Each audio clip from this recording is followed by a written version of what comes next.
नमस्कार, मैं हूँ मिस्टर तारिक अली। एक बार फिर से आपके YouTube channel new perfect classes में हिंदी की दूसरी वीडियो प्रारंभ होने जा रही है, जिसका टॉपिक अल्पप्राण और महाप्राण है। अल्पप्राण और महाप्राण है। तो गाइस, क्लास को स्टार्ट होने से पहले यदि आपने अभी तक मेरे YouTube channel new perfect classes को सब्सक्राइब नहीं किया है तो सब्सक्राइब कर लें और बेल आइकन ज़रूर दबाएं, जिससे आगे आने वाली कोई भी वीडियो आपको सबसे पहले प्राप्त हो। यह वीडियो आपको यूपी टेट, सीटेट तथा अन्य प्रतियोगी परीक्षाओं के लिए लाभदायक सिद्ध होगी, क्योंकि यहाँ से किसी न किसी परीक्षा में 1-2 नंबर का ज़रूर आता है।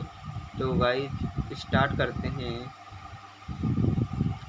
हम जानेंगे कि अल्पप्राण और महाप्राण क्या होता है। तो सबसे पहले जानेंगे कि अल्पप्राण आपको नाम से ही ज्ञात हो रहा होगा कि अल्पप्राण 2 शब्दों से मिलकर बना है। किन-किन 2 शब्दों से मिलकर बना है?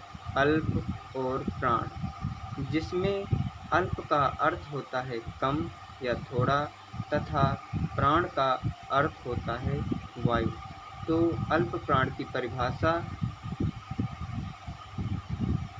जिस वर्ण का उच्चारण करते समय हमारे मुख से कम या थोड़ी वायु बाहर निकलती है, उसे हम अल्पप्राण कहते हैं।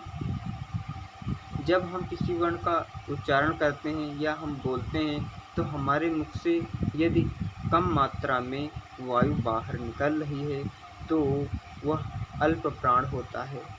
और अल्पप्राण के अंतर्गत वर्ग का प्रथम, तीसरा और पांचवा वर्ण आता है और इसके साथ ही साथ अंतस्थ व्यंजन या, रा, ला, व आदि वर्ण आते हैं। तो अल्पप्राण, जब हम किसी वर्ण का उच्चारण करते हैं तो हमारे मुख से कम मात्रा में वायु बाहर निकलती है, उसको अल्पप्राण कहते हैं। अल्पप्राण के अंतर्गत वर्ग का पहला, तीसरा, पांचवा वर्ण आता है तथा साथ ही साथ अंतस्थ व्यंजन या, रा, ला, व आते हैं। यदि हमसे ये पूछ लिया जाए कि वर्ग कितने होते हैं, तो वर्गों की संख्या होती है 5। वर्ग होते हैं 5।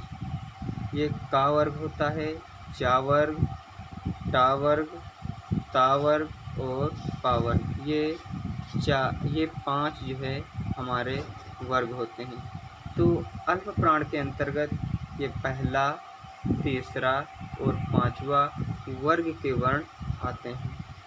पहले वर्ग के वर्ण कौन कौन से हैं? का, चा, टा, ता और पा। तथा तीसरे वर्ग के वर्ण कौन कौन से हैं? गा, जा, डा, दा, ब। तथा पांचवें वर्ग के वर्ण कौन कौन से हैं? अंगा, इया, ड़ा, ना, मा।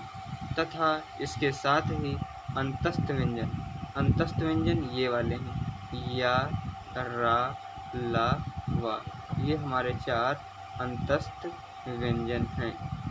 अब हम इसके बाद जानेंगे कि महाप्राण क्या होता है।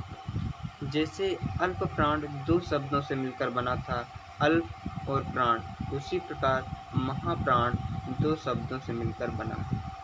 कौन कौन से? महा और प्राण, जिसमें महा का अर्थ होता है अधिक या ज़्यादा तथा प्राण का अर्थ होता है वायु।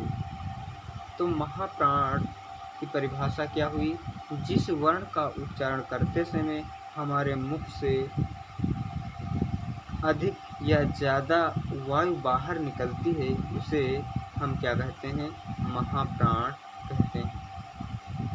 और महाप्राण के अंतर्गत मुख्य रूप से वर्ग का दूसरा और चौथा वर्ण आता है। कौन कौन सा? वर्ग का दूसरा और चौथा वर्ण आता है तथा जो उसमीय व्यंजन कौन कौन से हैं?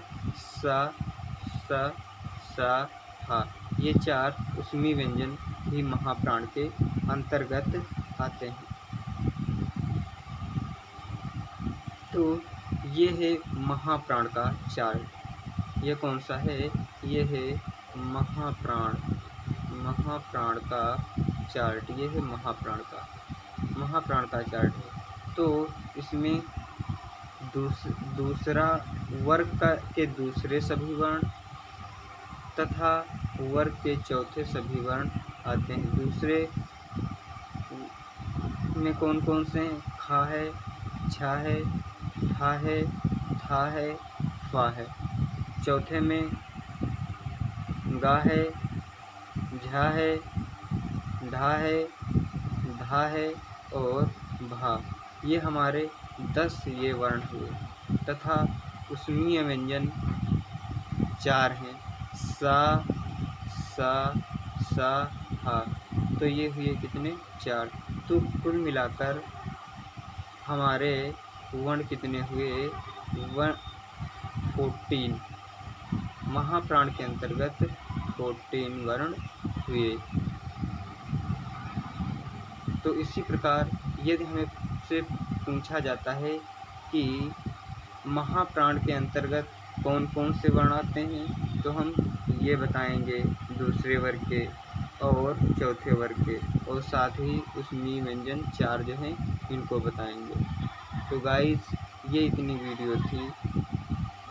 यदि आपको इसमें किसी भी प्रकार की त्रुटि लग रही हो तो कमेंट बॉक्स में ज़रूर लिखें, जिससे आगे आने वाली वीडियो में उनको सुधारा जा सके। तो यदि हमारा चैनल आपको अच्छा लगा हो तो लाइक और सब्सक्राइब ज़रूर करें। Thank you.